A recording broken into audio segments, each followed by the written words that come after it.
Hello everyone, मैं हूँ आपकी स्टोरी टेलर रू और आप सुन रहे हैं मोहब्बत की दुनिया पर सांझ और सांची की कहानी। आपने इनके पिछले पार्ट में सुना था कि सांझ जो है वो सांची से पूछती है कि वो क्यों ऐसे कह रही है, क्या हुआ है, क्या किसी ने उससे कुछ बोला है।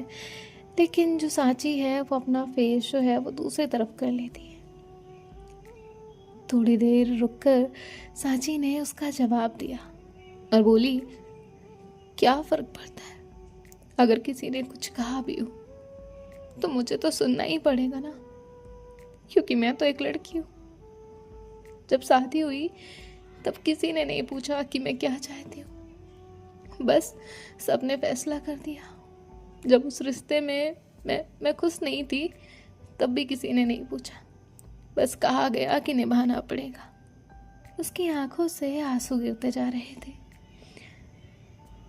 जब सब टूट रहा था तब भी सबने कहा सह लो। जब अकेली थी तब भी कहा गया वक्त के साथ ठीक हो जाएगा। हर बात मुझे ही समझौता करना पड़ा, मुझे ही चुप रहना पड़ा, मुझे ही सहना पड़ा। और अब जब पहली बार दिल ने किसी को अपना माना तो उसमें भी गलती मेरी ही निकलेगी, क्योंकि मैं एक लड़की हूँ और लड़कियों को इतनी आज़ादी कहाँ होती है कि वो अपना दिल जिस पर चाहे रखते हैं। सांझ को सांची की ये बातें चुभ रही थी, क्योंकि कहीं ना कहीं ये बात सही थी। और आजकल हम सबके साथ भी यही होता है। अब जो सांची है वो फिर खिड़की से बाहर देखने लगती है। तभी कुछ ऐसा होता है जो उसने सोचा तक नहीं होता। सांझ हंसने लगती है। सांची एकदम हैरान हो जाती है। उसने गुस्से से सांझ को देखा। वो कहती है, आप हंस क्यों रही हैं? सांझ ने हंसी रोकने की कोशिश की, लेकिन उससे हो नहीं रहा था। तभी वो कहती है, कुछ नहीं। तो सांची कहती है, कुछ नहीं मतलब मैं इतनी देर से सीरियस बातें कर रही हूँ और आपको हंसी आ रही है? सांझ ने सर हिलाया, नहीं, मैं आप पे नहीं हंस रही। तो सांची कहती है, तो फिर? सांझ ने उसे देखा और कहा, सच कहो, आप ना बिल्कुल मेरी समझ के बाहर है। तभी सांची कहती है, क्या मतलब मैं समझ के बाहर हूँ? मैं समझ के बाहर कैसे हो गई? सांची उससे लड़ने लगी और ये देखकर सांझ को मज़ा आ रहा था।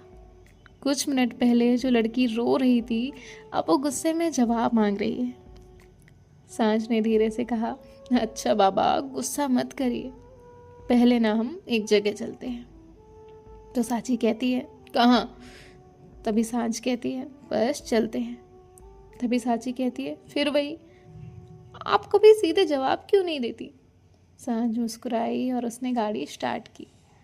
बस गाड़ी चलती रही। अब काफ़ी देर हो चुकी थी और ये लोग काफ़ी आगे आ चुके थे। शाम ढल रही थी। आसमान नारंगी रंगों से भर रहा था। हवा ठंडी हो चुकी थी और कुछ देर बाद गाड़ी एक पुरानी सी रोड के तरफ टर्न लेती है। सांची ने बाहर देखा, ये जगह कहीं देखी हुई लग रही है। तभी गाड़ी एक जगह आकर रुक गई। ये दोनों गाड़ी से बाहर आए। सांची ने रोड के दूसरी तरफ नज़र डाली। एक पुरानी कॉलेज बिल्डिंग सामने नज़र आ रही थी। वहीं बड़ा सा गेट, वही ग्राउंड, और सांची कहती है, ये तो। तभी सांझ ने उसकी तरफ देखा और कहा, याद आया? सांची कुछ पल तक चुप रही और फिर कहा, याद है, मैं यहाँ अपने दोस्तों के साथ आती थी। ये जो सामने है ये मेरा कॉलेज है। फिर उसने सांझ को देखा और कहा, लेकिन इसका यहाँ क्या लेना देना है? आप मुझे यहाँ क्यों लाई हैं? तभी सांझ कहती है, सच में याद है आपको ये जगह? तो सांची ने कहा, हाँ बिल्कुल याद है, पर आप ये इतना क्यों पूछ रही हैं? सांझ ने सामने कॉलेज की तरफ देखा। उसके फेस पे एक प्यारी सी स्माइल आती है। तभी वो कहती है, मेरी ज़िंदगी की सबसे ज़रूरी कहानी यहीं से शुरू हुई थी। तो सांची ने उसकी तरफ देखा। उसके फेस पे उलझन थी। तभी वो कहती है, यहाँ से? तो सांझ कहती है, यहीं से। तभी सांची कहती है, लेकिन आपको इस जगह के बारे में कैसे पता? आप तो मेरे कॉलेज में नहीं थी, ना मेरी जूनियर ना सीनियर, फिर कैसे? सांझ हल्की सी हंस पड़ी, जैसे उसकी कोई बहुत पुरानी याद दिल के किसी कोने से निकलकर सामने आ गई हो। तभी सांझ कहती है, हाँ मैं आपके कॉलेज से नहीं हूँ। सच कहूँ तो मेरा आपके कॉलेज से दूर दूर तक कोई लेना देना नहीं था। मैं कभी यहाँ पढ़ने नहीं आई और ना ही मेरा कोई दोस्त यहाँ था, ना कोई काम। बस एक दिन घर में लड़ाई हुई थी। सांझ की आवाज़ धीमी हो गई। उसने कहा, उस दिन मैं बहुत परेशान थी, इतनी परेशान कि मुझे समझ ही नहीं आ रहा था कि मैं कहाँ जाऊँ। घर में रहने का मन नहीं कर रहा था, किसी से बात करने का मन नहीं कर रहा था। बस एक ऐसी जगह चाहिए थी जहाँ थोड़ी देर सुकून मिल जाए। मैं गाड़ी लेकर निकल गई।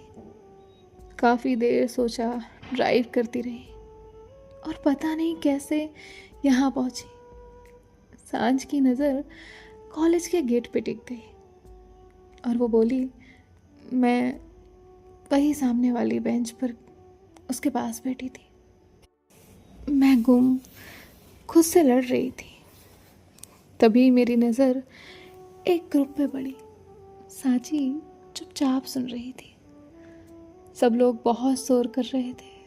कोई हंस रहा था, कोई किसी को छेड़ रहा था, कोई मोबाइल में वीडियो बना रहा था। पूरा ग्रुप मस्तियों में लगा हुआ था।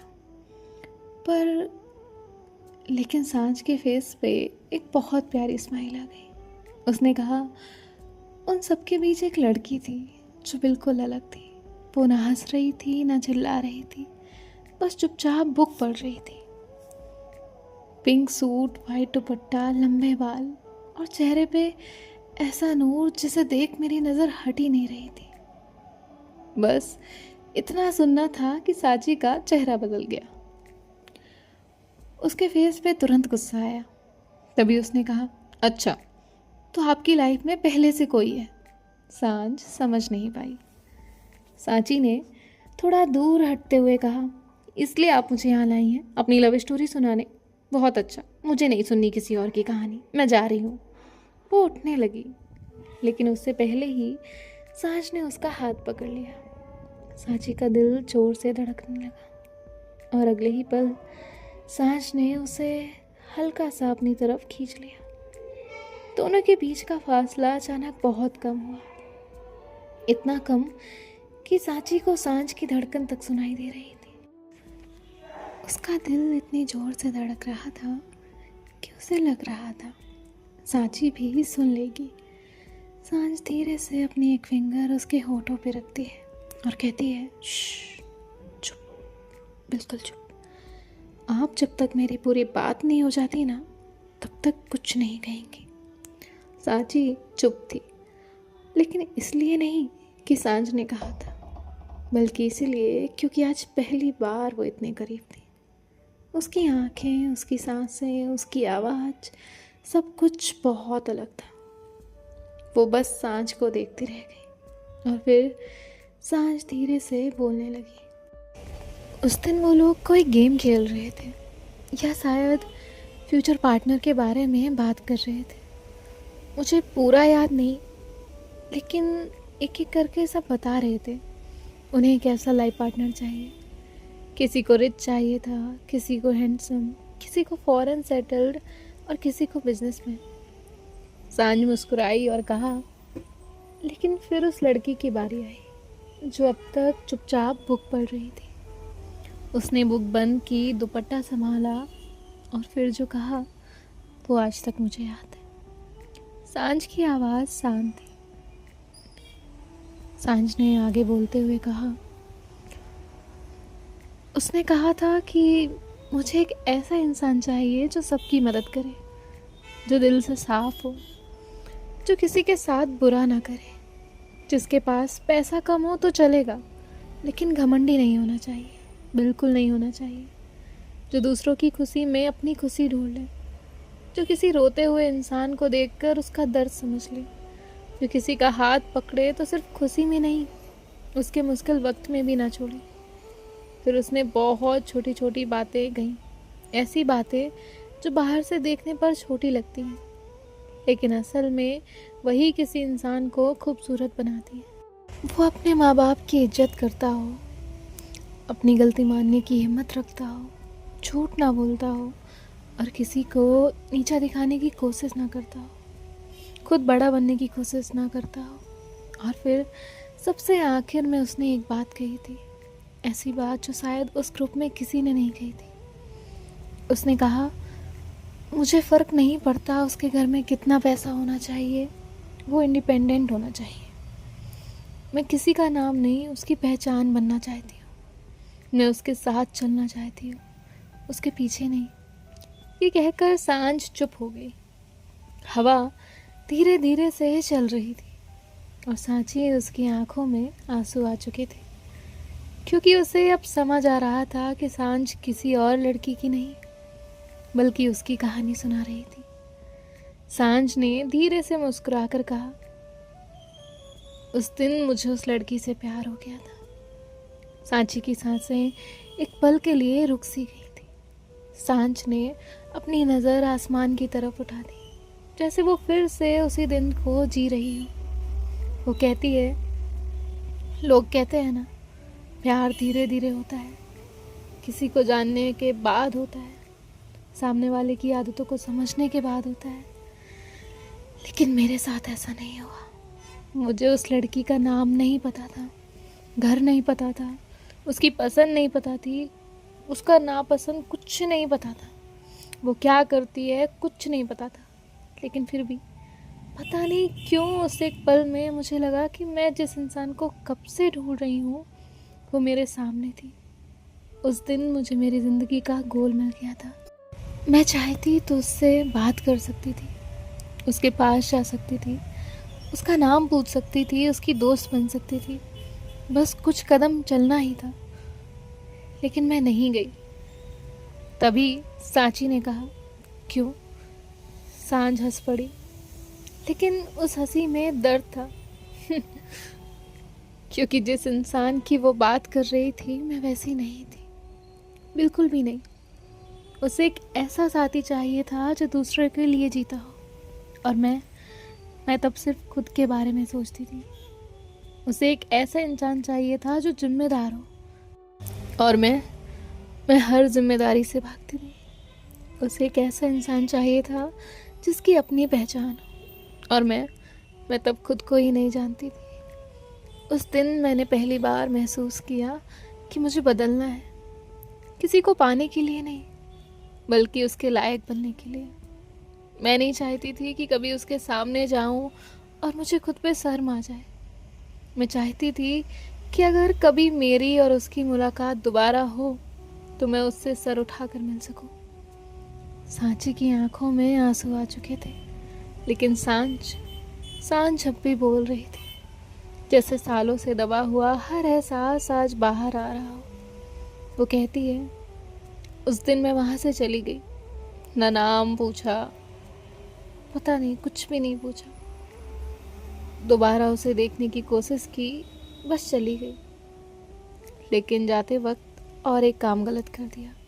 सांची ने कहा, गलत काम? तो सांझ ने अपनी पॉकेट में हाथ डाला और धीरे से एक फ़ोटो निकाली। फ़ोटो के कोने पुराने हो चुके थे, जैसे उसे सालों तक संभाल कर रखा गया हो, बहुत संभाल के। सांझ ने फ़ोटो सांची की तरफ बढ़ाई और मुस्कुरा कर बोली, सिर्फ ये कि मेरे पास उसकी याद के नाम पर सिर्फ यही था। सांची ने जैसे ही वो फ़ोटो देखी उसके आंसू फिर आए। फ़ोटो में वो खुद थी, पिंक सूट, वाइट दुपट्टा, बुक हाथ में, और चेहरे पे वही मासूमियत जिसे देख सांझ सालों पहले रुक गई थी। सांझ धीरे से बोली, मैंने बिना पूछे ये फ़ोटो ले ली थी। आज भी लगता है कि गलत किया था, लेकिन अगर उस दिन ये फ़ोटो नहीं लेती तो शायद मेरे पास कुछ भी नहीं बचता। उसने फ़ोटो को देखा और कहा, आपको पता है, जब मैं बाहर पढ़ने गई तो हर नई जगह ये फ़ोटो मेरे साथ गई।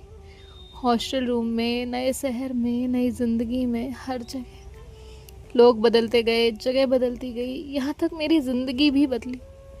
लेकिन एक चीज़ नहीं बदली। मैं हर जगह, मुझे लगता था कि शायद मैं उसे भूल जाऊंगी, लेकिन हर साल मैं उसे और ज़्यादा याद करने लगी थी। जितनी बड़ी होती गई उतना समझ आया कि उसने जो क्वालिटीज़ बोली थी वही असली खूबसूरती थी। मैं जब भी किसी की मदद करती मुझे उसकी याद आती। जब भी किसी गलत बात के खिलाफ खड़ी होती तो मुझे उसकी याद आती। जब भी थक जाती मैं उस फोटो को देखती और धीरे से खुद से पूछती, क्या मैं अब उस लायक बनी हूँ? शायद पागलपन था, शायद दुनिया इसे समझ भी ना पाए, लेकिन सच ये है कि मैं कभी उस लड़की से दूर गई ही नहीं। उसका नाम नहीं जानती थी, कुछ भी नहीं, लेकिन उससे प्यार करती थी। हर गुजरते साल के साथ, हर गुजरते दिन के साथ, थोड़ा और थोड़ा और थोड़ा और, ऐसे मेरा प्यार उसके लिए बढ़ता ही गया। सांझ कुछ पल सांची को देखती रही। उसकी आंखों में आंसू थे, लेकिन दिल में सुकून। जैसे सालों से दिल में जो एहसास उसने भर के रखे थे वो आज एक एक करके खाली हो गए। सांझ कहती है, उस दिन जब मैं यहाँ से गई तो खुद से एक वादा किया था कि जिस दिन मुझे लगेगा मैं उस लड़की के लायक बन चुकी हूँ, मैं उसी दिन उस लड़की को ढूंढने इंडिया आऊँगी। और इसी उम्मीद के साथ मैं इंडिया वापस आई। दिल में एक सपना था कि एक दिन उसे ढूंढ लूँगी, एक दिन उसके सामने खड़े होकर उसे सब कुछ बताऊँगी। उसकी आवाज़ हल्की सी टूट गई लेकिन मुझे क्या पता था कि जब मैं उससे दोबारा देखूंगी तो उस तरह देखूंगी कि मैं तैयार ही नहीं थी। वो किसी और शहर में होगी।